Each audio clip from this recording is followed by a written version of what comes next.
This is the deck tech for Ozai the Phoenix King. It's a Rakdos mid-range or a Rakdos control deck. Formerly, it was an Olivia Voldaren deck, but with the release of Avatar, I felt like this is just a better commander because the fact that it's a 7/7 that does have haste, so it puts on more of an immediate clock, and basically just moved Olivia to the 99. You know, I still think Olivia is a great card. It just is a little bit too slow for me, so I'm actually going a more expensive but more threatening commander in Ozai the Phoenix King. So this deck is pretty balanced in terms of black and red cards. It's going to have one more black card than red, and then some of the black cards do have a little bit more heavy black cost versus red and the red cost.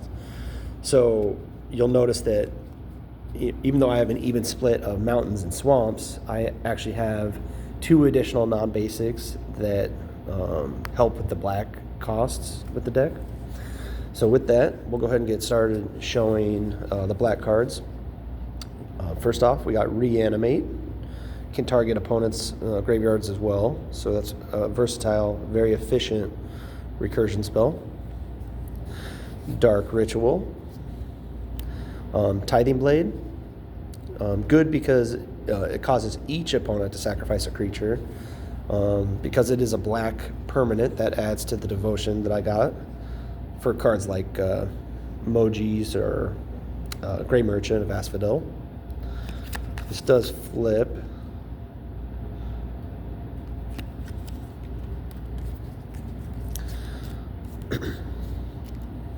Black Sun Zenith, good mass removal spell.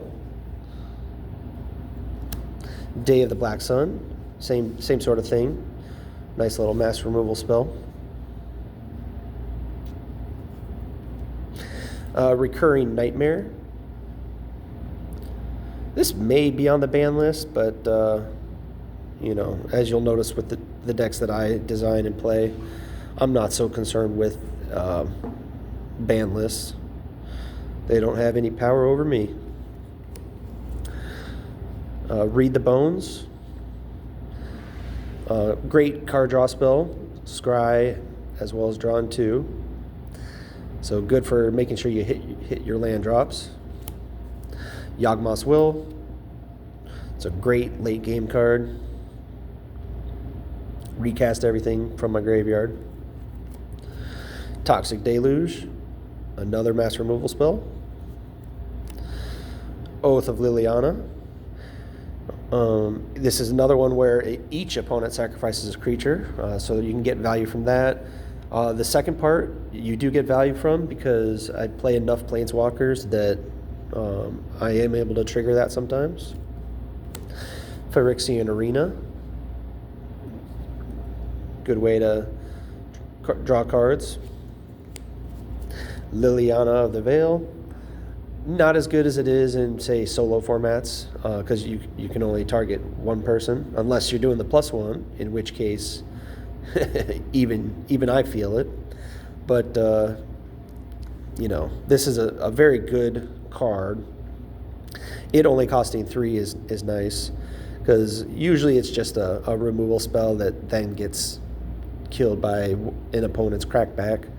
But on occasion, this can get to ultimate, and when it does ultimate, it's pretty sweet.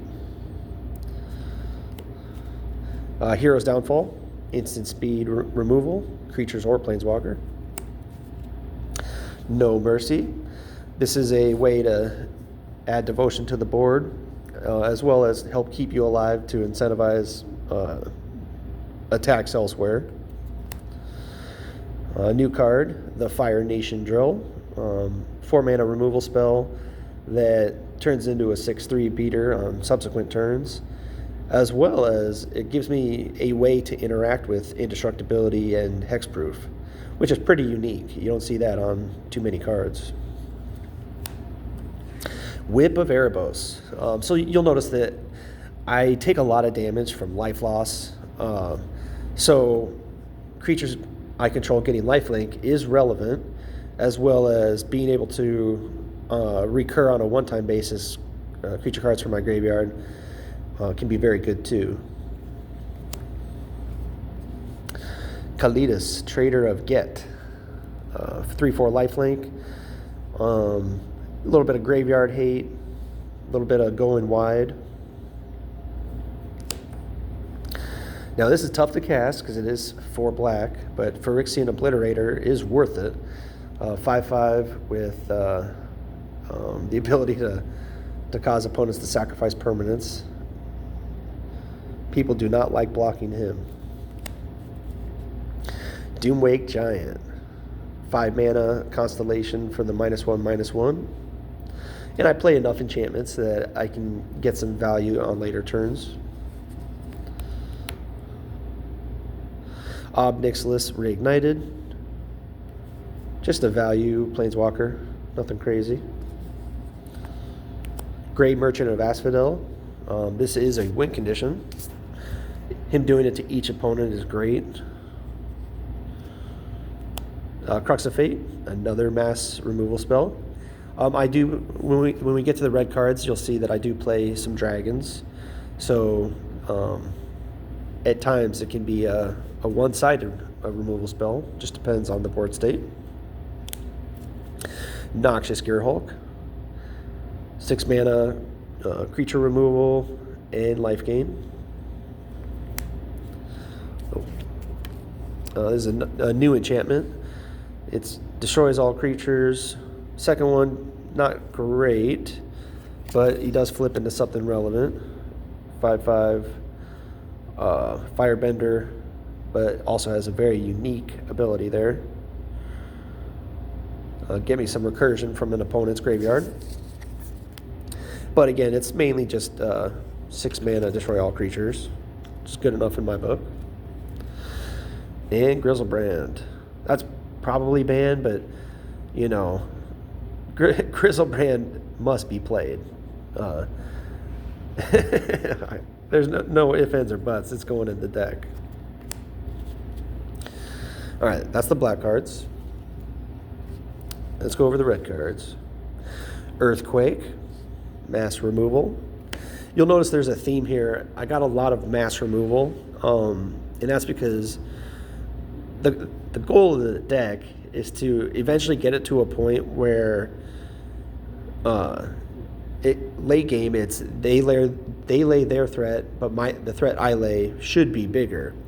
You know, is a very top end deck, but I have cards to help me get to the late game by hopefully stifling my opponent's early game and mid games. So Bonfire of the Damned, that's one way to do it. Not as good in a multiplayer format because it does only target one player. However, it's a fun card to play, and you gotta love top decking Bonfire of the Damned and just tapping everything out to target one person. It's a thing of beauty. Redirect Lightning. Cheap interaction. Does cost 5 life, but it's a good way to blow out somebody. Lightning Bolt.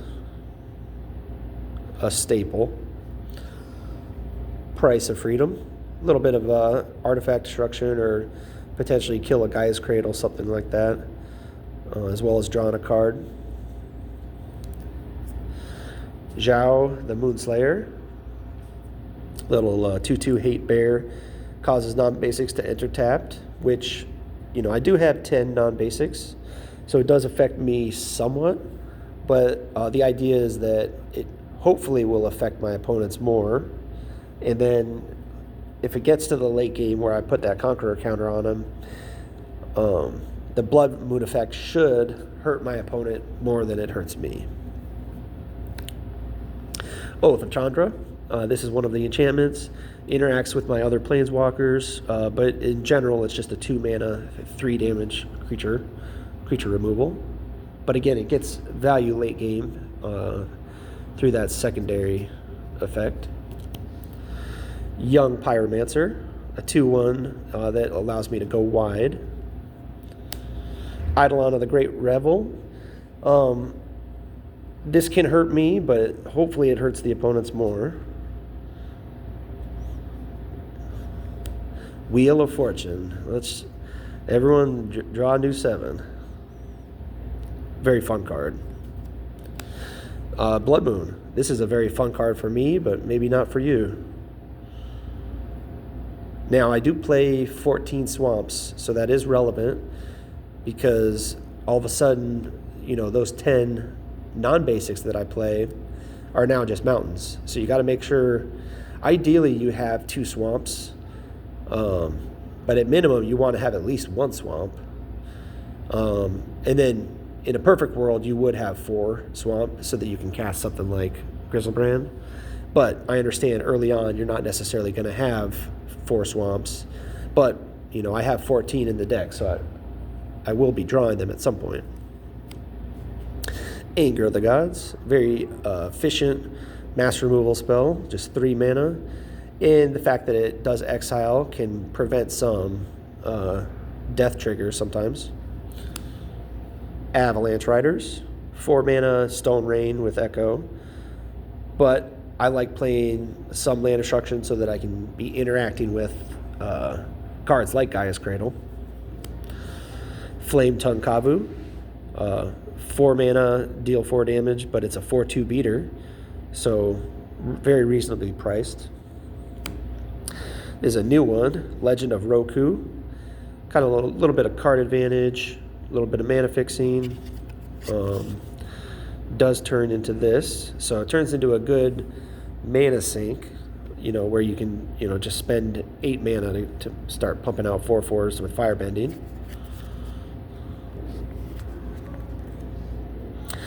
Chandra Pyromaster, card advantage, can kill mana dorks, and then can ultimate into something significant. Chandra Torch of Defiance, a good way to develop mana. Mana obviously works well with the effect that the mana, I don't lose it. So I can have subsequent turns where I'm, you know, spending 16 mana, no problem. Zealous Conscripts. This is a very versatile card because I can steal, you know, a Planeswalker. I can steal something that is potentially game-winning. Just depends. Stormbreath Dragon. Pro-white is great. White decks really struggle against Stormbreath Dragon. The monstrosity does do damage to each opponent, so that's relevant as well. Sarkhan the Dragon Speaker, a Planeswalker, does damage, but it also has a little bit of creature removal. Thundermaw Hellkite, good way to get lethal across by tapping down flying creatures. Chandra Flamecaller, nice mass creature removal, as well as damage.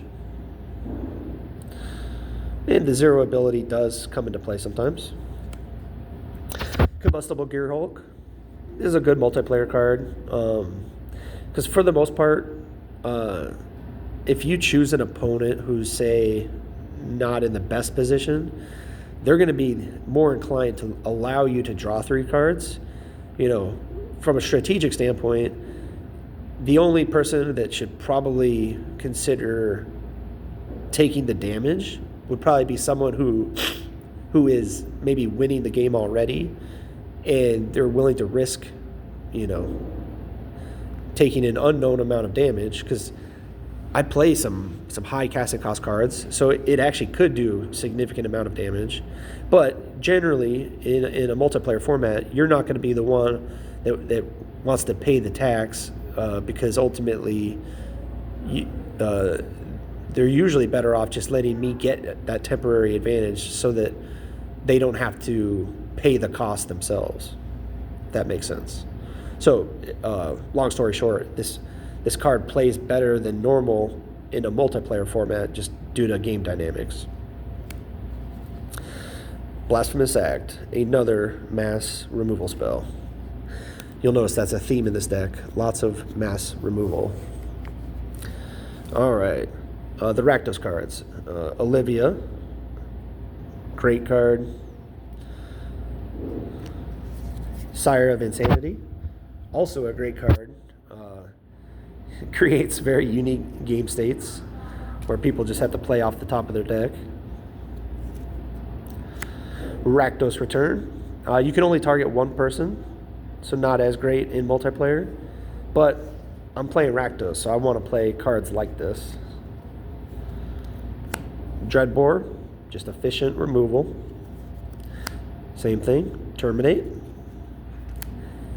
And then Mojis, God of Slaughter.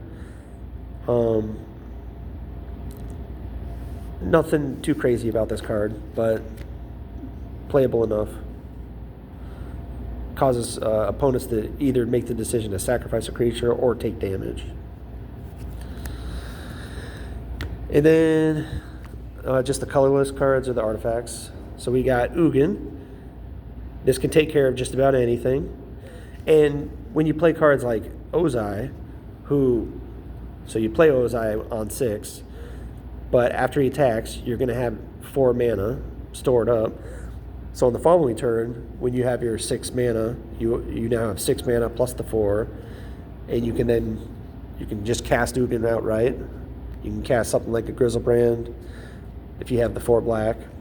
But again, this card is included because of the fact that it can deal with things like enchantments, things like planeswalkers, because black and red doesn't generally have stuff to deal with cards like worship, Leyline of Sanctity, cards like that just totally destroy this deck. It's nice to have an out to them, and Ugin is that out. Plus, being able to ultimate this is pretty fun. Put into play a Grizzlebrand. Smokestack. This is another way to deal with cards like enchantments. It's also a way for me to get rid of Ensnaring Bridge if I don't want that out anymore. So, Ensnaring Bridge. Good way to just muck up the game. Null Rod. I do not play mana rocks. I do not play swords. I don't play any artifacts with activated abilities aside from that one Tithing Blade, but I don't really care about this craft thing in the first place, because again, that card is just in there for whatever you call it, mass creature removal, because it causes each person to sacrifice a creature. So I play Null Rod because it doesn't really affect me. Same thing with Sabo's Web. It's a nice little cantrip, but it can also shut down lands as well. So a nice little combo is that Xiao guy, have him out, then all of a sudden if my opponents play fetch lands, they just don't untap, so that they never actually get a fetch with them. So, all right, so that takes care of all the non-land cards. So now we're going to go over the lands, and again, it's split up very evenly. So the only 2 black-only non-basics are Bazooka Bog, a little bit of Graveyard Hate, and then Urborg, Tomb of Yawgmoth, turns all the lands into swamps. This is the only colorless land, Ancient Tomb. Play a card like this because it can help us cast Ozai, a turn earlier, which is always nice. Got the black-red bounce land, black-red fetch, black-red shock, black-red scry, black-red conditional land, black-red mountain swamp, black-red life gain, and then again we got 14 swamps, and then 14 mountains. So, yeah, 38 lands. Lots of mass removal, a lot of big beaters, and good amount of planeswalkers. So again, the idea is that we get card advantage through mass removal, and then we win through having bigger threats than our opponents. So this is a fun deck. It does struggle against particular cards. You know, you play against a white deck that has Mirran Crusader, yeah, you're in trouble. Pro Black is very difficult to deal with. I do have some red cards that can kill that card, but then, you know, there are just some things that Rakdos doesn't do well. But the things that it does do well is that, you know, I can deal with creature decks no problem because I have sufficient removal, and then it gets to the point where it's just, can they deal with my big threat? So if you have any questions or suggestions, don't hesitate to leave a comment and let me know. Thanks.